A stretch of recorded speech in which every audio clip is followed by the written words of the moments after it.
Meditation ปรัชญาชีวิตจาก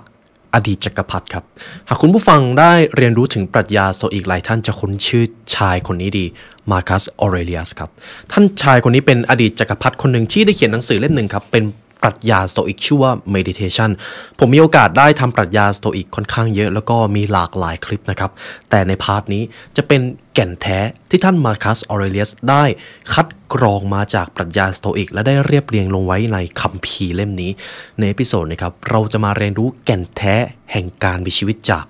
Meditation ครับ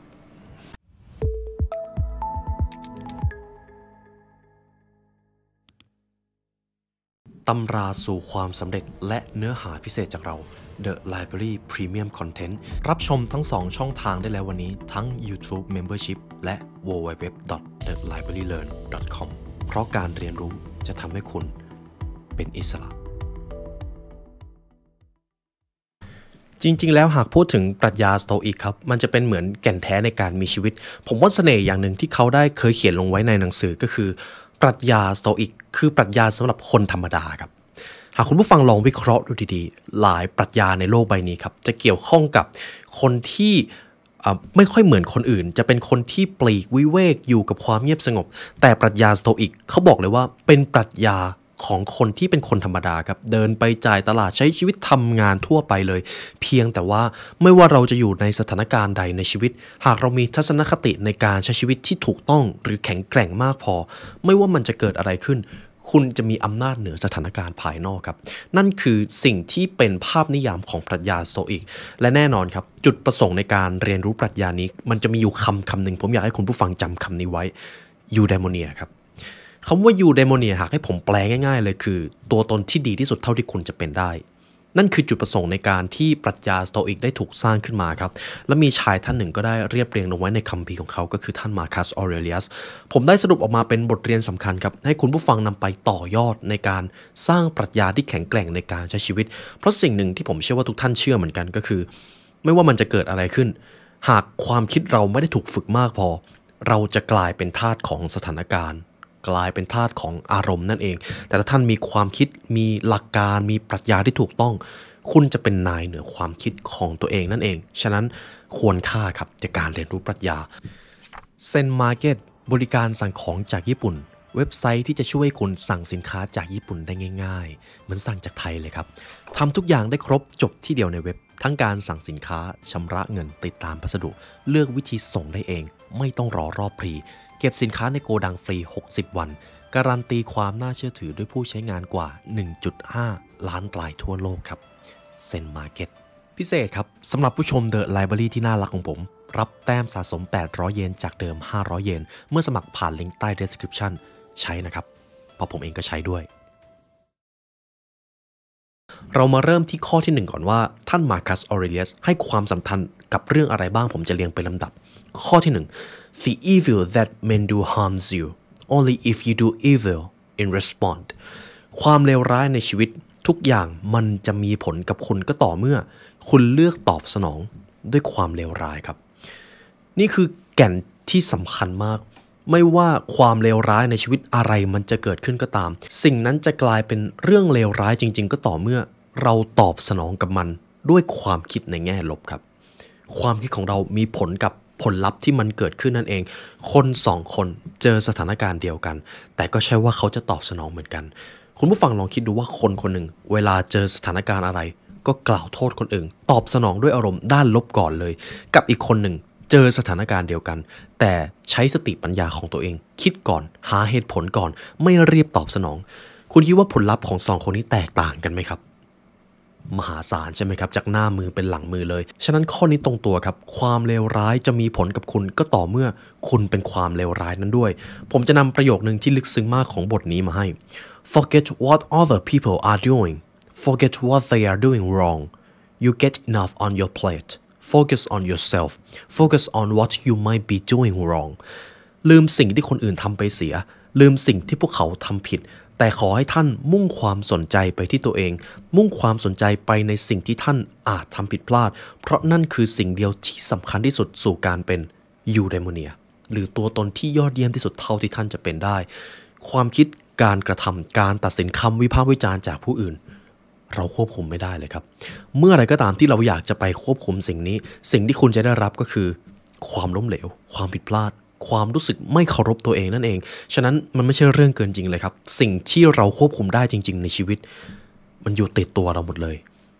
คือตัวเรานั่นเองครับความคิดทัศนคติและการกระทำนี่คือกฎข้อที่1ก็ว่าได้ข้อที่2 fame and desires are not worth pursuing ชื่อเสียงและความปรารถนาไม่ใช่สิ่งคุ้มค่าที่จะใฝ่หาเลยแม้แต่น้อยผมว่าปรัชญาหลายปรัชญาจะพูดถึงสิ่งนี้เป็นสิ่งเดียวกันชื่อเสียงทรัพย์สินหรืออะไรก็ตามที่มันเป็นความสำเร็จภายนอกจริงๆคุณไม่ควรไปใฝ่หามันมากขนาดนั้นแต่สิ่งที่คุณควรใฝ่หาจริงๆก็คือการมีจิตวิญญาณที่แข็งแกร่งการมีทัศนคติที่ถูกต้องในการใช้ชีวิตผมอยากให้คุณผู้ฟังมาตั้งคำถามตรงนี้ก่อนเพราะอะไรชื่อเสียงทรัพย์สินเงินทองมันมีอิทธิพลหรือมันเป็นสิ่งสำคัญในการใช้ชีวิตแต่ทำไมปรัชญาถึงบอกว่าคุณไม่ควรไปค้นหาสิ่งเหล่านี้คุณไม่ควรที่จะใช้ทั้งชีวิตของคุณปรารถนาถึงสิ่งเหล่านี้คุณผู้ฟังเคยสงสัยไหมครับจริงๆแล้วปรัชญาข้อนี้นะครับจะอธิบายถึงแก่นแท้ของความเป็นมนุษย์ผมจะย้อนกลับไปในตอนที่เรายังมีชีวิตแบบดึกดำบรรพ์อยู่ยังมีชีวิตแบบเรียบง่ายอยู่แท้จริงแล้วนะครับเราต่างอยากที่จะเอาชีวิตรอดเราต่างอยากที่จะรู้สึกว่าเรามีความผูกพันอยู่ในกลุ่มมีความสุขในการใช้ชีวิตในแต่ละวันนั่นคือสิ่งที่มันเรียบง่ายมากในฐานะการเป็นสิ่งมีชีวิตประเภทหนึ่งที่ชื่อว่ามนุษย์ใช่ไหมครับตรงนี้แหละครับมันจึงเป็นอาจเป็นภาพสะท้อนที่ว่าความสุขที่แท้จริงของเรามันไม่ได้ขึ้นอยู่กับสถานการณ์ภายนอกเลยเพียงแต่ว่าคนในทุกวันนี้อาจกำลังมองหาความสุขผิดที่อยู่หรือเปล่าชื่อเสียงฐานะตำแหน่งทรัพย์สินเงินทองหรืออะไรก็ตามสิ่งนี้ยิ่งคุณได้มาคุณแน่ใจหรือเปล่าเมื่อคุณได้มาแล้วคุณจะไม่ต้องการเพิ่มอีกฉะนั้นยิ่งคุณต้องการเพิ่มอีกมันก็หมายความว่าสิ่งเหล่านี้ต่อให้มันจะเยอะขนาดไหนคุณก็จะไม่พึงพอใจและถ้าคุณไม่พึงพอใจกับสิ่งเหล่านั้นมันก็ไม่ใช่ความสุขที่คุณต้องตามหาสิมันจริงหรือเปล่าล่ะนี่คือสิ่งที่ท่านมาร์คัส ออเรเลียสพยายามอธิบายซ้ำๆครับท่านบอกไว้เลยว่าการตามหาความโด่งดังและการได้รับคำชมเชยไม่ได้มีประโยชน์แต่อย่างใดตรงนี้แหละครับเราจะมาตั้งคำถามกันต่อแล้วถ้าชื่อเสียงหรือความสำเร็จภายนอกไม่ใช่สิ่งที่เราควรจะใฝ่หาแล้วเราควรจะใฝ่หาอะไรคุณผู้ฟังยังจำคำหนึ่งที่ผมให้จำไว้ในตอนแรกได้ไหมครับยูเดโมเนียครับนั่นแหละครับคือสิ่งที่เราจะต้องใฝ่หาคือการเป็นตัวตนที่ยอดเยี่ยมที่สุดการเป็นตัวตนที่ยอดเยี่ยมที่สุดท่านอาจจะมีจิตวิญญาณที่แข็งแกร่งอาจจะทำงานบางสิ่งบางอย่างที่มันไปสร้างคุณค่ากับผู้อื่นหรือสังคมและเมื่อท่านทำสิ่งเหล่านั้นได้คุณจะได้รับความเคารพตัวเองและสิ่งที่สำคัญก็คือนั่นแหละครับคือสิ่งที่ตัวตนที่ยอดเยี่ยมที่สุดของคุณจะตามหามันคือการเป็นยูไดโมเนียการสร้างคุณค่าให้ผู้คนบนโลกนี้นั่นคือภารกิจหนึ่งเดียวที่ท่านถูกสร้างมานั่นเองครับนี่คือกฎข้อที่2จากปรัชญา meditation ข้อที่3ครับ the universe is always change ทุกสิ่งทุกอย่างล้วนแปรผันหรือแปรเปลี่ยนแม้แต่ตัวท่านเองข้อนี้ตรงตัวครับและผมเชื่อว่าเป็นข้อที่คุณผู้ฟังทุกคนเข้าใจถึงสิ่งนี้ดีไม่ว่าเราจะชอบความมั่นคงหรือชอบความแน่นอนขนาดไหนแต่ยังไงครับทุกสิ่งทุกอย่างมันก็จะเปลี่ยนแปลงเสมอตัวเราในปีที่แล้วกับปีนี้ก็ไม่เหมือนเดิมอาจจะเก่งขึ้นฉลาดขึ้นหรือบางทีอาจจะตรงกันข้ามก็ได้แต่ที่แน่ๆคือมันไม่เหมือนเดิมครับในปรัชญาหนังสือ meditation เขาได้บอกเอาไว้ว่าจงพึงระลึกไว้ว่าตัวท่านอีกวันหนึ่งก็จะเปลี่ยนเป็นอีกคนหนึ่งคนที่อยู่รายล้อมท่านอีกวันหนึ่งเขาก็จะกลายเป็นอีกแบบหนึ่งหรืออีกหน่อยเขาก็อาจจะไม่ได้อยู่บนโลกนี้แล้วรวมถึงตัวท่านด้วยฉะนั้นสิ่งหนึ่งที่ท่านจะต้องพึงระลึกไว้ก็คือผมจะอ่านโค้ดภาษาอังกฤษให้ฟังเป็นโค้ดที่คลาสสิกมากและผมมักจะพูดค่อนข้างบ่อย Don't act as if you were going to live 10,000 years Death hangs over you while you live while it's in your power be goodจงอย่าทำราวกับว่าท่านจะอยู่บนโลกนี้เป็นหมื่นๆปีความตายแขวนอยู่เหนือหัวของท่านในขณะที่ท่านยังมีอำนาจในขณะที่ท่านยังถือครองพลังชีวิตอยู่ขอท่านจงเป็นคนดีนี่เป็นอีกประโยคชวนคิดหนึ่งที่ผมอยากให้คุณผู้ฟังคิดตามถ้าคุณผู้ฟังยังจำ The Philosophy Part หนึ่งที่ผมได้ทำไว้ก็คือทุกสิ่งทุกอย่างในชีวิตเลยครับแม้แต่ตัวเราเองไม่มีอะไรที่เราเป็นเจ้าของเลยครับเราแค่ยืมมานั่นหมายความว่าอะไรก็ตามที่เรายืมมาวันหนึ่งเราก็จะต้องคืนสิ่งเหล่านั้นไปทุกอย่างเลยครับคุณผู้ฟังลองคิดตามประโยคนี้เงินทองที่คุณได้มาฐานะตำแหน่งที่คุณได้มาคุณคิดว่ามันจะอยู่กับเราไปตลอดไหมครับ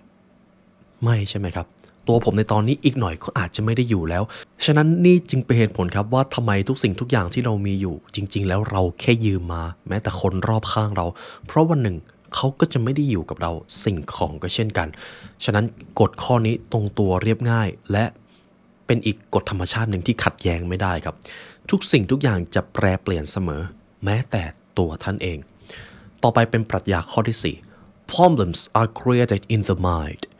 ทุกปัญหาในชีวิตล้วนถูกสร้างขึ้นจากภายในจิตใจของท่านเองไม่ใช่ในสถานการณ์ภายนอกเลยแม้แต่น้อยคุณผู้ฟังยังจำประโยคนี้ได้ไหมครับ You have power over your mind not outside event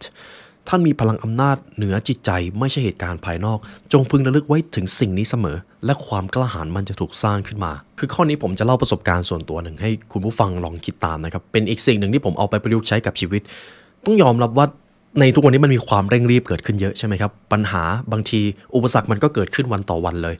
แต่สิ่งหนึ่งที่เป็นผมจะเรียกว่าเทคนิคหรือเป็นหลักการในการใช้ชีวิตเลยแล้วกันเวลาเกิดปัญหาไม่ต้องรีบตอบสนองครับ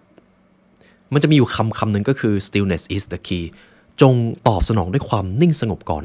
อย่ารีบตัดสินใจโดยเฉพาะในช่วงเวลาที่อารมณ์ไม่นิ่งเพราะเมื่อใดก็ตามอารมณ์คุณไม่นิ่งและคุณไปตัดสินใจนั่นแหละครับปัญหามันจะถูกสร้างขึ้นมาตั้งแต่ภายในความคิดของคุณแล้วมันจึงเป็นเหตุผลครับเวลาเจอปัญหาหยุดก่อนคิด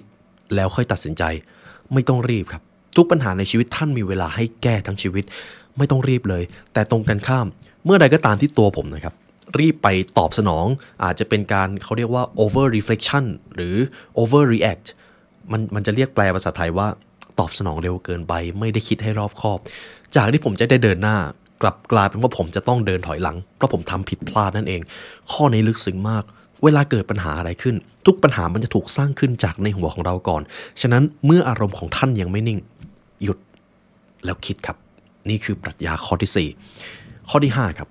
Your rational mind is your greatest asset เหตุผลและสติปัญญาคือสมบัติที่ดีที่สุดที่ท่านพึงมีข้อนี้ท่านมาร์คัส ออเรเลียสจะย้ำค่อนข้างบ่อยว่าสิ่งที่มันควบคุมได้จริงๆไม่ใช่สิ่งที่อยู่ในโลกภายนอกเลยแต่มันคือจิตวิญญาณของท่านเองต่างหากเมื่อใดก็ตามที่ท่านละเลยจิตวิญญาณสิ่งนี้ก็เท่ากับว่าท่านละเลยอำนาจในการควบคุมชีวิตของตัวเองผมจะมีเรื่องราวหนึ่งมาเล่าให้คุณผู้ฟังครับก็คือมีกษัตริย์คนหนึ่งกษัตริย์คนนั้นใกล้จะสิ้นพระชนม์แล้วใกล้จะไม่ได้อยู่บนโลกนี้แล้วกษัตริย์ก็เลยเรียกภรรยาผมไม่รู้จะเลือกคำยังไงเรียกภรรยามาครับแต่ละคนครับกษัตริย์ก็ถามเลยว่าเนี่ยข้าจะไม่ได้อยู่บนโลกนี้แล้วมีใครจะตามข้าไปได้บ้างภรรยาคนที่หนึ่งก็บอกว่าข้าตามไปไม่ได้ไม่ว่าอย่างไรข้าก็ตามท่านไปไม่ได้จึงแม้ข้าจะอยากตามท่านไปซึ่งภรรยาคนแรกครับมีชื่อว่ามันนี่ครับภรรยาคนที่สองก็มาแล้วก็บอกว่าข้าอยากตามท่านไปนะแต่ข้าก็ตามท่านไปไม่ได้คนที่สองชื่อว่า reputation ชื่อเสียงภรรยาคนที่สามก็ตามมาแล้วก็บอกว่าถึงแม้ข้าจะอยู่กับท่านมาเนิ่นนานแต่ข้าก็ตามท่านไปไม่ได้ภรรยาคนที่สามชื่อว่า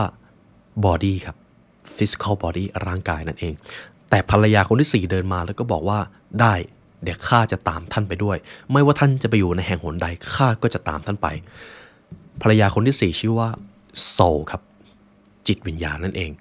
นี่คือนิทานที่เป็นภาพสะท้อนว่าสุดท้ายแล้วครับตอนที่เราจะต้องจากโลกนี้ไปมันมีแค่สิ่งเดียวจริงๆที่จะตามเราไปได้จิตวิญญาณนั่นเองคำถามก็คือหากในทุกวันนี้เรารู้แล้วว่าจิตวิญญาณคือสิ่งเดียวที่เราเป็นเจ้าของจริงๆเราได้ดูแลเขาหรือเปล่าเราได้ใช้เวลาพัฒนาหรือทำให้เขาแข็งแกร่งขึ้นหรือเปล่านั่นแหละครับคือคำถามที่สำคัญสุดท้ายแล้วกษัตริย์องค์นั้นก็เลยพึงระลึกได้ว่าโอ้ในระหว่างที่มีชีวิตข้าไม่เคยทนุถนอมไม่เคยปฏิบัติดีกับท่านเลยแต่ท่านก็ยังเลือกที่จะตามข้าไปกษัตริย์องค์นั้นก็เลยตอบเลยว่าท่านคือสิ่งที่ล้ำค่าที่สุดในชีวิตของข้าเลยฉะนั้นเหตุผลและสติปัญญาที่มันหล่อหลอมกลายเป็นจิตวิญญาณนั่นแหละครับคือสมบัติที่ดีที่สุดที่ท่านพึงมีต่อไปเป็นข้อที่ 6 ครับข้อสุดท้าย embrace the worst result ท่านจงเตรียมพร้อมกับหายนะและสิ่งที่เลวร้ายผมว่าข้อนี้เป็นอีกสิ่งหนึ่งที่สะท้อนถึงปรัชญาสโตอิกได้ดีมาก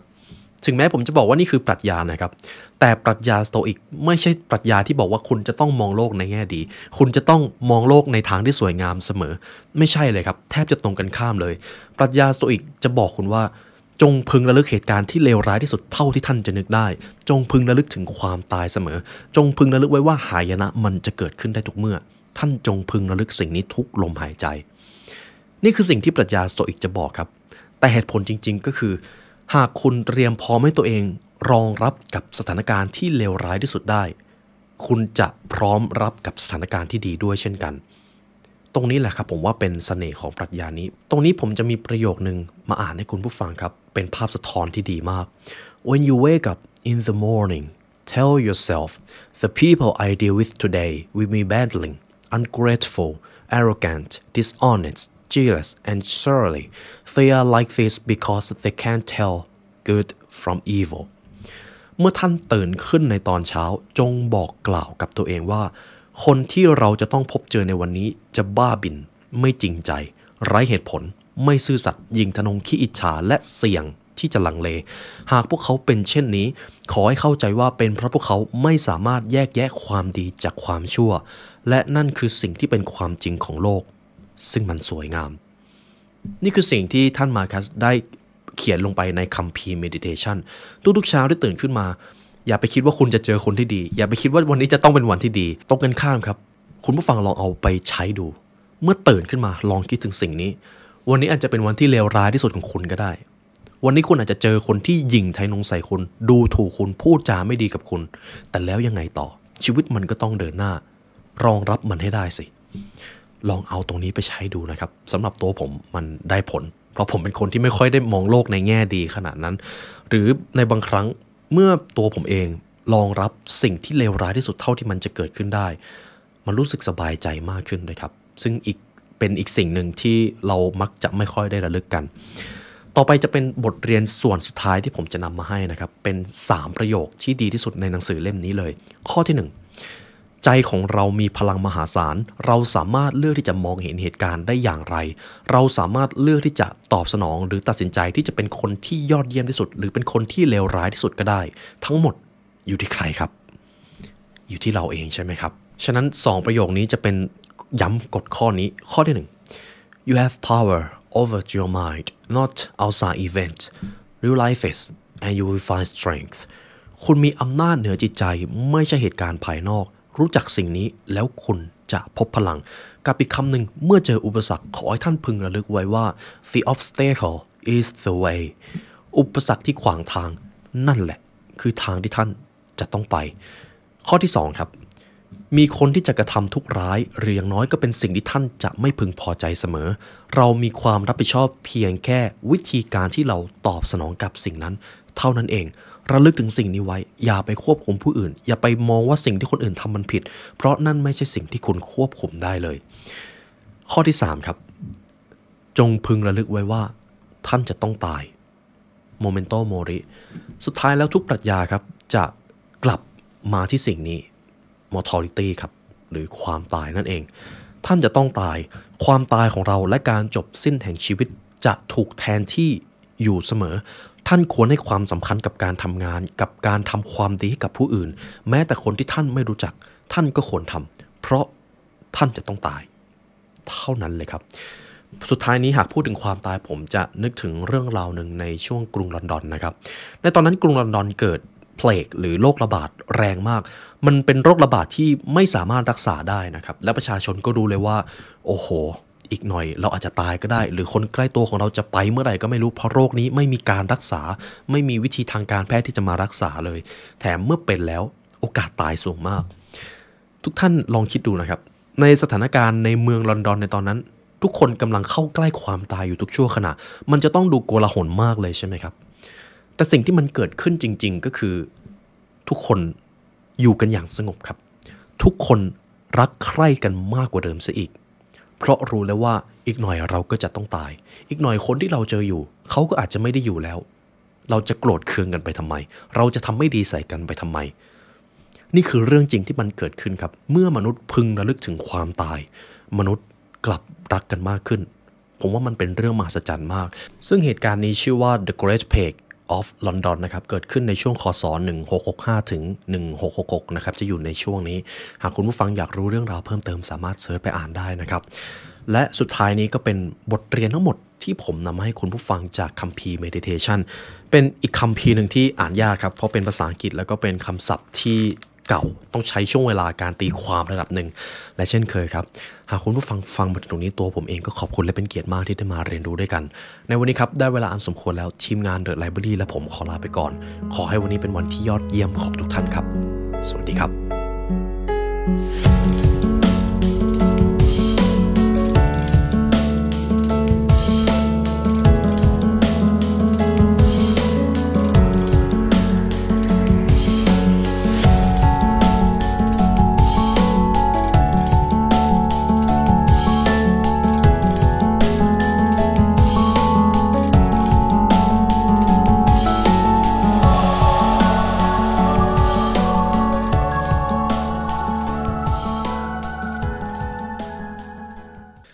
เซนมาร์เก็ตบริการสั่งของจากญี่ปุ่นเว็บไซต์ที่จะช่วยคุณสั่งสินค้าจากญี่ปุ่นได้ง่ายๆเหมือนสั่งจากไทยเลยครับทำทุกอย่างได้ครบจบที่เดียวในเว็บทั้งการสั่งสินค้าชำระเงินติดตามพัสดุเลือกวิธีส่งได้เองไม่ต้องรอรอบพรีเก็บสินค้าในโกดังฟรี60วันการันตีความน่าเชื่อถือด้วยผู้ใช้งานกว่า 1.5 ล้านรายทั่วโลกครับเซนมาร์เก็ตพิเศษครับสำหรับผู้ชม The Library ที่น่ารักของผมรับแต้มสะสม800เยนจากเดิม500เยนเมื่อสมัครผ่านลิงก์ใต้ description ใช้นะครับเพราะผมเองก็ใช้ด้วย